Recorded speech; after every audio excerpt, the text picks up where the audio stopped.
네, 수익을 위해 거침없이 하이킥을 날려보는 종목 고점 뚫고 하이킥 시간입니다. 오늘은 메리츠증권 영업부금융센터 이기태 기사 자리해 주셨습니다. 어서 오세요. 네, 안녕하십니까. 네, 요즘 저희 관심주들이 네, 성과가 너무 좋아요. 근데 네, 이기태 기사님께서도 DR잼을 이야기해 네. 주셨잖아요. 실적 나오고 나서 뭐 어제 어마어마한 급등이 나왔어요. 예, 뭐 실적 대비해서는 퍼가 5배도 안 되는 호실적을 보여줬으니까요. 뭐 사상 최대 실적을 보여줬고, 뭐 기억하고 계시네요. 감사합니다. 기억해 주셔서. 그럼 지금도 갖고 있어야 되나요? 수익 실현하는 게 낫나요? 뭐 3분기 때 어떻게 될 것인가 갑론을박이 많은데요. 저는 아직 또 여태까지 제 스타일을 보셔서 알겠지만 방송보다는 뭐 쭉 키핑해 두시면 좀 좋을 종목들로 선별해서 말씀드리니까 3분기 때도 이런 호실적 이어질 것으로 보이는데 뭐 DR전 간단하게 말씀드리자면 남미 쪽에서 이제 심사 통과가 돼서 수출길이 또 하나가 열렸기 때문에 하반기 때도 계속 호실적이 이어질 것이다. 그리고 세계적으로 병원이 좀 부족한 그런 상태이기 때문에 병원에 들어가는 엑스레이 당연히 뭐 잘 만드는 네. 회사니까 후실적이 계속 이어질 것이다 그렇게 보여지고 있습니다. 네, 뭐 네. 2분기에서 3분기까지도 요즘 네. 엑스레이 관련한 DR잼의 호실적 전망으로 어제 급등이 나오긴 했지만 여전히 하반기까지도 네. 볼 수 있다라는 AS해 주셨습니다. 자, 본격적으로 오늘의 고점 뚫고 하이킥 종목 찾아보도록 하겠습니다. 오늘은 어떤 재료에 좀 주목을 하셨을까요? 예, 제가 IT를 얘기한 지가 근 한 1년이 넘은 것 같아요. 예, 작년 하반기 때 삼성전기 정도 얘기하고 네. MC넥스 정도 소재 부품단을 얘기했는데 이번에는 D램을 좀 말씀드릴까 합니다. DDR5라는 주제로 새로운 키워드로 좀 여러분들께 말씀드리고자 합니다. DDR5 이제 전환에 대한 모멘텀을 갖고 오셨군요. 예, 그렇습니다. DDR4가 나오고 이제 DDR3에서 DDR4로 넘어갔을 당시에 보통 이게 이제 메모리 반도체의 핵심 기술이 변화될 때 세대 교체가 이루어질 때 보통 한 4년에서 5년 주기로 이렇게 바뀌는데요. 이제 DDR4에서 DDR5로 변화가 되는데 삼성하고 SK 그리고 마이크론이 상당히 분주하다. 왜냐하면 올 하반기서부터 양산을 해야 되기 때문에 이러한 모습을 보여주고 있는데요. 그렇다라고 하면 DDR5가 뭔데라고 봤을 때 DDR4보다는 속도는 2배나 빠르고 용량은 4배나 크고 전력 소모는 30% 정도 줄기 때문에 IT의 핵심 부품이다 그렇게 볼 수가 있겠습니다. 가장 먼저 올해 하반기 때 주목이 되는 부분은 어디냐면 스마트폰이겠죠. 아무래도 똑같이 전력 소모를 한다고 해도 전력 소모를 덜 하는 것을 필요로 할 거고 처리 속도가 빠른 D램을 사용하기 때문에 장점이 있다라고 보여지기 때문에 DDR5는 올 하반기서부터 개화가 될 것이다 그렇게 보시면 되겠습니다. 네. 뭐 그 다음 자료를 좀 보시면 이제 DDR1에서 4까지 변화되는 내용인데요. 이게 그래프를 쭉 따라가 보시면 편한 그림입니다. 이게 이제 옅은 하늘색을 보시면 될 텐데 옅은 하늘색에서 DDR3가 8년 정도에 나오기 시작해서 최고 피크를 찍었던 건 2013년 정도 그러니까 한 5년 정도 되고요.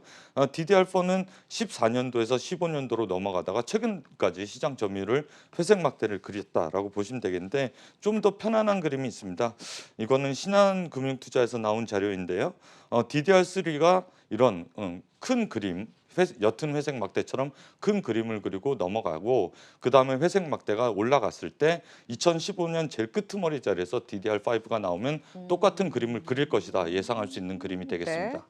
자, 그래서 DDR5 전환에 대한 이슈가 나오면서 사실 가장 먼저 움직였던 쪽이 후공정 쪽, 네. 그리고 이제 기판 쪽 네. 이쪽이었잖아요. 다 하시네요. 예. 왜냐면 딱 그때 그 이슈에 가장 탄력적으로 반응을 한다는 건 네. 가장 큰 수혜를 볼 수 있다라고도 볼 수 있나요? 예, 그렇습니다. 뭐 심텍 같은 종목, PCB 수동 부품 같은 종목이 최근에 큰 상승을 보였고요. 그다음에 유니테스트, 테크윙 그리고 엑시콤 같은 후공정 장비 업체들이 시세를 좀 나타내기 시작했고, 그다음에 소켓 업체들이죠. 리노공업, ISC 같은 종목들이 이제 움직이기 시작하는데 네. 뭐 이렇다라고 하면 DDR5가 뭐 여러분들도 시청자 여러분들도 감이 있으시겠지만 이제는 시작이구나 그런 느낌이 드실 거고 이런 시세를 따라갈 것인가 놓고 봤을 때 하반기 때 개화되니 지금서부터 보초를 서도 보초 서는 게 아니다 그렇게 보여지고 있습니다. 여기에 최근에 또 삼성전자 확정 실적 발표나 이때 삼성 쪽에서 투자에 대한 기대감이 또 나올 수 있는 거잖아요. 맞습니다. 그래서 IT 종목을 오랫동안 기다렸다 갖고 나온 건데요. 네. 지금 보시면 테스트 소켓 7월 사상 최대 수출 지속이라는 그 제가 데이터를 갖고 나왔습니다. 이게 수출입 데이터인데요. 수출입 데이터 7월 제일 끝에 있는 게 반토막 정도 보이잖아요. 그러네요. 그런데 이게 7월 데이터고요. 7월 가장 따끈한 데이터입니다. 그러면 7월 15일까지 데이터니까 이게 2배 이상 나올 것이다. 그렇게 보시면 되겠고, 그러면 7, 8, 9 이렇게 곱하기 3을 하면 3분기 실적을 좀 보일 것으로 보여지기 때문에 7월 지금 전체 데이터가 아닌 거죠. 네, 저게. 그리고 전체 그렇죠. 데이터가 아니어서 놀라시지 않길 바라겠고요. 이렇게 가늠해 볼 수 있습니다. 뭐 테스트 소켓 쪽이 상당히 좋겠구나, 그렇게 볼 수가 있겠습니다. 그래서 지금 DDR5로의 전환 수혜주 여기에 함께 이런 숫자에 대한 기대감까지 가져갈 수 있는 오늘의 고점 뚫고 하이킥 종목 어떤 종목일까요? 예. 영문으로 ISC라는 종목입니다. 목이 메이네요. 네. 종목 얘기할 때. 앞서서도 지금 ISC가 있었어요. 그렇죠? 소켓 네. 관련해서. 그래서 소켓 수출 그래서 나오셨군요. 예, 과연 그렇습니다. 하이킥 어디까지 날려주셨을지 ISC에 대한 하이킥 확인해 보도록 할게요. 자, 오늘 현재까지 지금 2만 원 선, 2만 1,000원 선 부근에서 움직이는데 목표가는 와 3만 5천 원까지 날려주셨어요. 예전에 4만 원 넘게도 갔던 종목인데 음. 사상 최대 실적을 예상하면 3만 5천 원은 무난해 보일 것으로 보여지고요. 지금 현재 뭐 실적 대비해서나 그리고 약간 소외돼 있는 종목이고 그렇기 때문에 시장에 많이 안 알려져 있는 종목이기 때문에 네. 3만 5천 원까지는 충분히 탄력성 있게 가능하다, 그렇게 보여지고 있습니다. ISC 최근에 좀 움직임을 가져가고 있어요. 오늘도 이제 5%또 강한 흐름을 보이고 있는데 앞으로 그러면 ISC 다른 종목 안에서도 이 네. 종목을 유독 보신 이유가 있을까요? 뭐 테스트 소켓 소모품 소재 기업입니다. 그러니까 후보 공정단의 끝에 이제 메모리 반도체를 다 생산하고 난 다음에 이게 불량인지 아닌지를 테스트하는 그런 그런 업체입니다.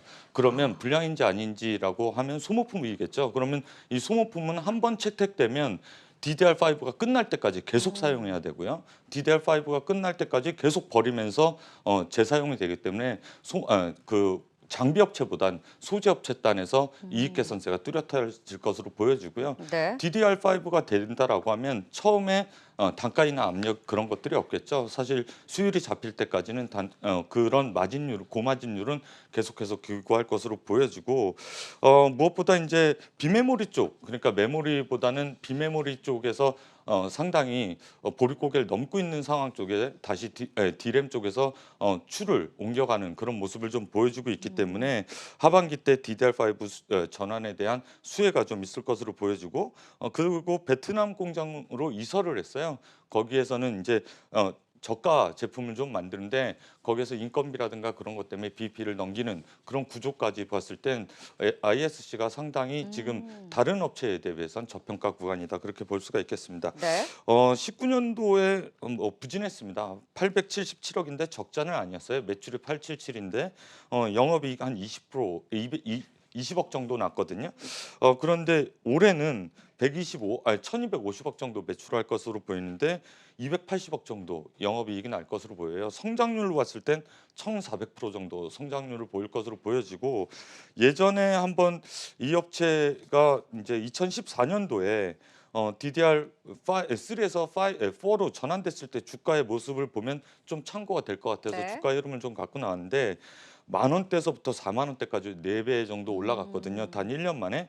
지금은 DDR5의 초기 단계이기 때문에 이러한 특수를 좀 누릴 수 있을 것이지 않나라고 보여지고요. 단기간에 좀 급등했는데 지금도 괜찮나요? 네, 뭐 어. 지금 현재 상태는 아직 시작된 것도 아니기 때문에 기대감이고 이제 실적으로 보여줄 것으로 보여지기 이제 때문에 본격 시작이다. 예전에 그렇잖아요. 모든 것들이 기대감으로 올랐다가 실적으로 보여주면 주가는 한 단계 네. 레벨업되는 그런 모습을 보여줬고, 뭐 대만 쪽에서 이제 TSMC 관련된 매출을 좀 확인할 수 있다라는 재무제표를 좀 들고 나와봤습니다. 네, 지금 DDR5로 전환될 때 지금 딱 볼 수 있는 ISC 지금 35,000원까지 하이킥을 날려주신 만큼 기대를 걸어보도록 하겠고요. 확실히 DDR5 전환이 될 때 이런 테스터 쪽에 대한 관심이 높아지는 것 같습니다. 그렇습니다. 두 번째 종목도 역시 이쪽에서 꼽아주셨다고요? 예, ISC가 실리콘 방식이라고 하면 스프링 방식으로 하는 업체가 있습니다. 상당히 유명한 회사인데요. 리노공업이라고 들고 나와봤습니다. 리노공업은 과연 어디까지 하이킥을 날려주셨을지 확인해 볼까요? 오늘은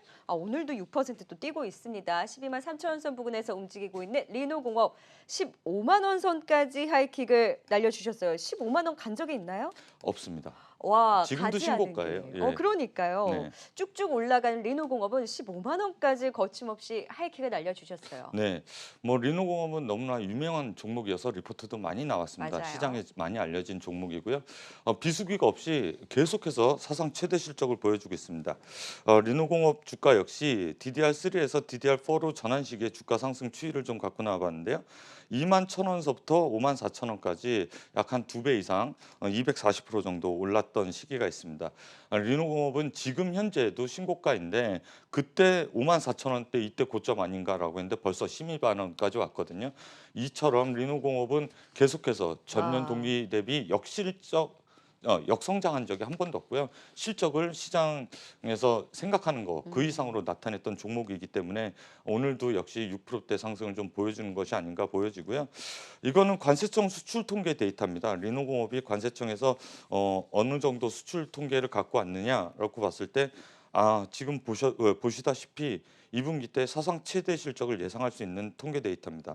여태까지 가본 적이 없었던 그런 모습을 좀 보여지기 때문에 리노공업은 DDR5 전환의 수혜도 있지만 비메모리, TSMC 성장과 같이 괴를 하고 있어서 앞으로 DDR5가 개화가 된다라고 하면 추가적으로 레벨업되는 실적을 보여줄 가능성이 높다. 그렇게 볼 수가 있겠습니다. 둘이 좀 같은 재료잖아요. 네. ISC와 리노공업 중에서 지금 본다면 어디가 더 좋다라고 보세요? 뭐 손가락 깨물어서 안 아픈 손가락 없듯이 제 새끼들은 다 이뻐 보입니다. 둘 다 이쁘다. 네, 너무 이뻐 보입니다. 네. ISC와 함께 리노공업 DDR5 전환 관련한 수혜주로서 또 거침없이 하이킥 리노공업은 가지 않은 최고가 15만 원 선까지 하이킥 날려주신 만큼 리노공업과 ISC 지켜보도록 할게요. 고점 뚫고 하이킥 지금까지 이기택 이사였습니다. 말씀 고맙습니다. 수고하셨습니다.